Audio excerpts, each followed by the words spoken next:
Hey everyone, it's Kristen. Um, I bet you can guess where Dazzler is. She is in her tray, taking a nap. That seems to be her MO lately. Is while I'm doing these videos, she sleeps in the plastic tray and takes a nap. So she's kind of goofy. So yesterday was Daredevil, and I don't think I've talked about him like really yet. So I'm gonna go ahead and talk about him today. I'm going to try to just hit the highlights because there's a lot to talk about. For starters, did you know that Marvel's Daredevil was not the first character with the name Daredevil? It was actually like a Gleason Publications character who appeared in The Silver Streak in 1940, 1941, and then in 1941 the comic debuted Daredevil Battles Hitler because, of course, it was on during World War II. Marvel did the same thing with Captain America, other characters because, well, it, for one thing, boosted morale, and for another thing, people like to see, Hitler get his comeuppance, so to speak. Um, and, that was a big part of it. So the first Daredevil, his series lasted until issue 70, and then it was taken over by different characters. A gang of kids, basically, which I'm not sure. And that lasted till like 1957, 56. It wasn't, I don't know, I guess that was popular at that time, like comic books featuring kids. I don't know. But anyway, so his origin was that he witnessed his father being murdered, and he was also branded like with a hot iron by those same criminals, and that rendered him mute. And so in order to, get justice for his father, he, donned a costume and sought his own vigilante justice. And and he used a boomerang to mimic the boomerang shaped scar that he kind of had as a result of being branded with a hot iron.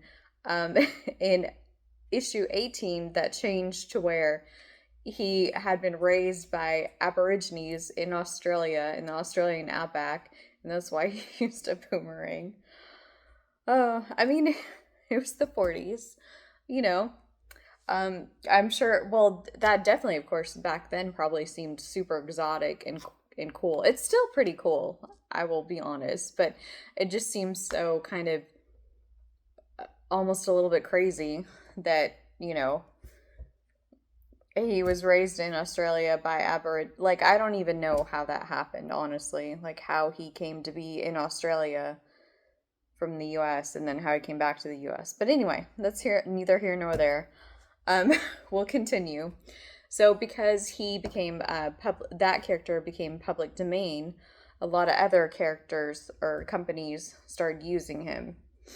Um, Marvel, of course, debuted Daredevil 1 in 1964, and so in order to kind of get around their copyright, um, like Image and I think like AC Comics or whatever, they used the same character Daredevil but changed the name to like the Dynamic Devil or Red Devil. And like in Image Comics, he appeared in Savage Dragon comics. He wasn't like the main character or anything, but he was just like a supporting character for, issues. So Daredevil 1, like I said, it talked about his origin and how his father, raised him when the mom disappeared, ran off. And he was a boxer, and he was a good guy, good father, and he was killed by gangsters when he refused to throw a fight. And so Daredevil made his costume, which was originally yellow and red, out of his father's boxing robes. And Jack Kirby and Bill Everett designed the costume. And both Kirby and Stan Lee argued that they were responsible for the the Billy Club that Daredevil uses, that he uses, to get from place to place. Um, so, and like a lot of things, we don't know, like which claim is true, so to speak. In issue, oh, I forgot the most important part. So he saves a blind man from getting hit by a truck, and he gets splashed by chemicals from that truck and causes him to go blind, but it enhances his other senses and gives him like a radar sense. And he trains with Stick in order to learn how to fight. So in issue 7, his costume changes to red, and that's when he fights the Submariner for the first time. And he originally, they said like his costume had communication equipment built into it, like his horns were antennas. But of course they did away with that because that sounds kind of silly, honestly. So he meets Spider-Man in Daredevil 16, and they become friends, and they're still pretty close, I would say, to this day. And unfortunately, in a letter from Spider-Man, Matt's identity gets exposed. So what he does is he creates a twin named Mike, and Mike apparently supposedly is Daredevil. And Mike, the twin, is a lot more easygoing. He's not as shy and introverted and just like serious, because that's what Matt is. And so, the Daredevil is like more of a wisecracking, like back then, wisecracking hero, kind of like Spider-Man. So anyway, he and then he fakes his twin's death, and then comes out as Daredevil and says that, hey, I'm Daredevil's replacement. Mike trained me, to be his replacement should anything happen to him. So it's kind of crazy. And he has a girlfriend, Karen Page, and he tells her his secret identity, and she kind of can't deal with it, so she ends up leaving him. And then we talked about this a little bit when we talked about Black Widow. Black Widow joins the Daredevil series in, I think, around 81, and they're actually in San Francisco. And she is with, like a supporting character, a love interest, until 124, that's when she leaves. And then Daredevil comes back to New York. In 131, Bullseye is introduced by Marv Wolfman, and designed by John Romita Sr. And, well, I had to mention him because he's like one of the most iconic Daredevil characters. Especially during the Frank Miller run, and during that time, Black Widow comes back, or tries to come back, but Daredevil is with Heather. I think her last name is Glenn. And so he rejects Black Widow, Natasha, for Heather. So, and then we come to the Frank Miller run. And he pretty much, like, redefined Daredevil. Before, I don't want to say that Daredevil was like a second-rate character, but he wasn't selling that great, or, as well as some of the other characters up until that point. During Frank Miller's run, like, the circulation doubled. That's like super impressive. So Frank Miller took Daredevil and made him darker. Like, the city itself became a character, and it became darker and more dangerous. He introduced Elektra, also a major Daredevil character. And that was in 19. It wasn't the early 90s or early 80s that Frank Miller took over. But, yeah, Elektra was in 168. That was her debut. And Frank also introduced realistic fighting styles and ninjas, and kind of fleshed out and changed Daredevil's origins to where his father was abusive and drunk, which that sucks that he did that and changed that, because I liked his father being like a good father, trying his best for Daredevil, raising him to be like a good Irish Catholic, that sort of thing. But it is what it is. I mean, Frank Miller basically redefined Daredevil. Um, and in that same run, we had Bullseye kill Elektra in 181. And that, of course, is like one of the most iconic, well known stories still to this day. And of course, when I talked about Elektra, I said she was resurrected, but so we won't get into all of that.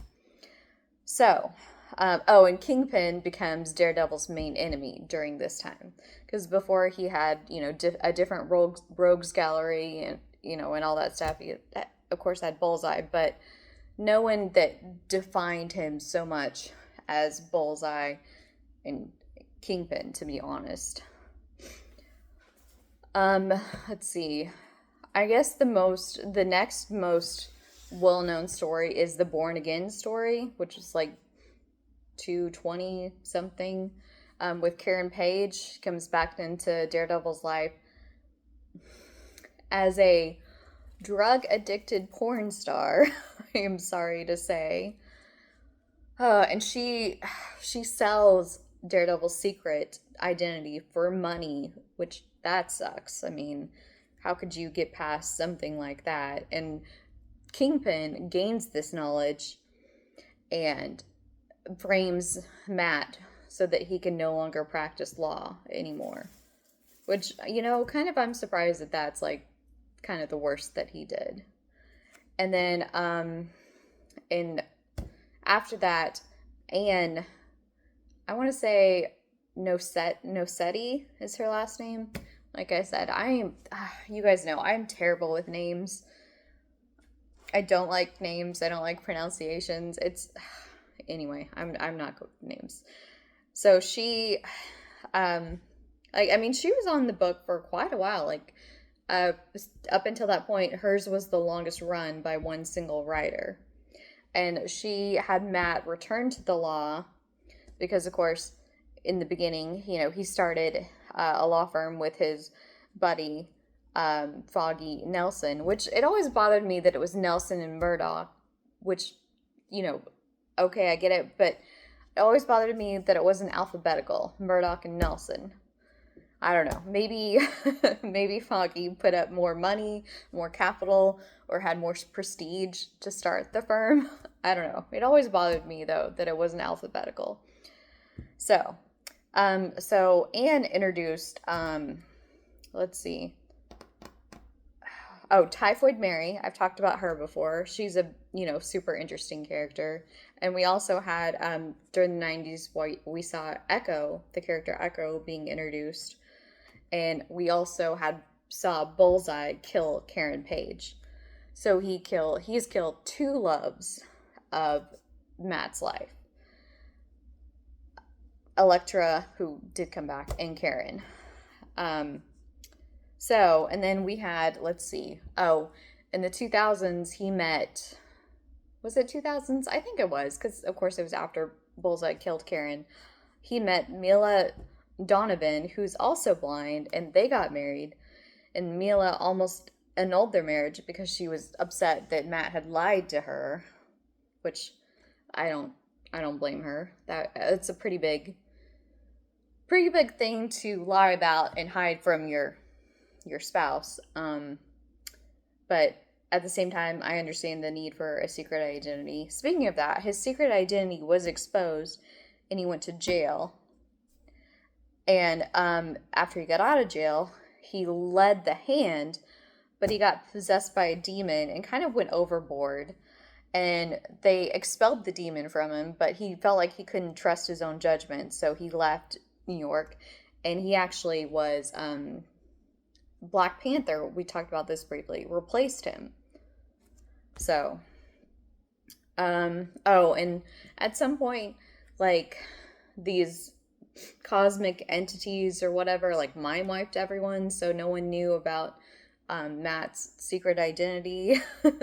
And one thing that was really cool is that he actually went before the Supreme Court and argued that superheroes should be able to testify in court without revealing their secret identity, and it was passed. So that was pretty cool. Um, he accidentally killed someone. It was, I mean, he was a thief, he was a criminal, but he wasn't like a huge thief. He was just like a, low level thief. So he accidentally killed him, and he turned himself in with the, caveat that, hey, I'm not going to reveal my identity. You can't expose who I am, sort of thing. And he goes to jail, and then Elektra takes over as Daredevil. So, and that, I think that's like the main points that we've caught up to, I think. Anyway, I'll try to do the rest of them fast. We'll see. I always say that, and it always like takes forever. Anyway, so and I forgot, when Frank Miller came back to Daredevil and did a miniseries in like the 90s, called The Man Without Fear. He like fleshed out more Matt's origin and more of the characters' origins, like Stick and Elektra and things like that. So, first, today, it's Black Bolt, but I feel like I have talked about him recently, like, and explained pretty much all of his, origins, whatever. So I'm not going to talk about him. So for the stamp series, we have Vulture. And I just noticed that because this paper's glossy, sometimes there's a glare. But this paper is more like newsprint, so there's never a glare. So, Vulture. This is from Tomb of Dracula 28, January 75. Also appears in Tomb Dracula 24. It's interesting that they did 28 before 24. Why wouldn't they just say Tomb of Dracula 24 and then 28? I don't know. It doesn't make sense. They didn't go in order. So, and this image is from Amazing Spider-Man number 128, January 74. Art by Ross Andrew, Frank, I don't know how to pronounce that name, and Dave Hunt. So you can see him, in that corner down there. So, again, they just changed the background to make him stand out more. Change the colors. Okay, so for him, he's not, speaking of Daredevil not being the first Daredevil, he's not the first Vulture either. The first Vulture was an Italian, scientist who was a foe of the original android Human Torch. So this Vulture that we all know appeared in Amazing Spider-Man 2.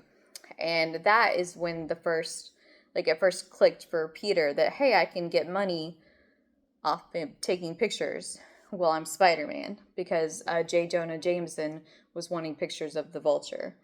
So that's when that first kind of clicked. And the Vulture's origin story is he was an inventor, electronic engineer, and he found out that his business partner was embezzling from the company, and he had disappeared. So here he was, left without a job, no prospects, and these wings he had designed, actually, this harness that allowed him to fly, actually increased his strength and, like I said, gave him wings. And so he turned to a life of crime instead. So, they actually introduced a third Vulture in Amazing Spider-Man 48 because, this Vulture was old. But the fans, they didn't like that. So they went back to the original Vulture that they had introduced. Yeah. He's been old and then young and then old again and then young and then old. I mean, he, fluctuates, because they're trying to make him more interesting. So he doesn't just operate in New York. He's operated in Atlantic City, in Las Vegas. He's been to prison. He's escaped, been to prison again, escaped, typical supervillain, bad guy stuff. So, one of the interesting stories is that Aunt May had this new boyfriend. His name was Nathan. He was in a nursing home, and he actually befriended Toombs in the nursing home because um, Toombs was sick at the time. Like, he was dealing with, I'm pretty sure he was dealing with cancer, and so he was in a nursing home. Plus, he thought no one would look for him in a nursing home, which I totally agree makes sense. No one would think the Vulture, this criminal, would be in a nursing home. So he befriended Nathan, and Nathan basically, Toombs is feeling down about himself and down about life, and Nathan encouraged him to live life to the fullest. And so Vulture went on a crime spree. That's what he took away from that. And he actually, at one of the times when he was committing a crime, took a hostage, which was Aunt May. And he didn't know that Nathan and Aunt May knew each other, which it seems weird because, like, it seems like she would visit him at the nursing home, but, that's fine. Because Peter, when he went to the nursing home, he recognized Toombs, and, a battle ensued. But anyway, so he took Aunt May hostage, and Nathan, who's in a wheelchair, trying to defend his love. He jumped on Adrian's back. They flew up in the air. Nathan actually had a heart attack and died because of how high they were. And Spider-Man caught him, but he was, he died. So he tried to apologize to Aunt May, but she would not accept his apology. And, because he went to the house. And Peter was there, and he fought with Toombs. And then at some point he switched to Spider-Man, and he went back to jail, Toombs. His first name's Adrian. I don't know. I just call him Anyway, and Adrian is really good friends with Electro. So, and at some point, I think it was Norman Osborn was trying to drive Peter crazy with LMDs, life model decoys, of his parents. And so Adrian absorbed like the essence of the Mary Parker life model decoy and actually became young. This is the one time he became young, and it cured his cancer. And he went on this killing spree because he figured, okay, well, everyone that's young, or since I'm young again, I'm going to get a fresh start. And so I'm going to kill everyone that knew me when I was old. And he messed up, though, by trying to kill the Prowler, because this wasn't the original Prowler. It was just someone who had borrowed his costume. So he messed up, got caught, and became old again. And, of course, he was one of the original members of Doc Ock's Sinister Six. He actually joined Norman Osborn's Sinister 12. He wore a helmet, though, because, like, at one point during a battle, Black Cat has seriously messed up his face. So he probably wore the helmet to hide those scars and stuff. And apparently, he has a son and a daughter and grandchildren. And at one point, his grandson was sick, so he went on a crime spree to fund his grandson's cancer treatment. And after Civil War, the events of Civil War, Peter revealed his identity, and then kind of like went back on that because he's like, I don't know, I don't feel right about this. And so S.H.I.E.L.D. actually deputized Vulture to go after Parker, to go after Spider-Man, saying, hey, he's an outlaw now, just like you. We want you to bring him in. I mean, of course, it's not the first time that government entities have used criminals to aid them in their, whatever they're trying to do. But still, like, that's not a great idea. What could go wrong? Everything.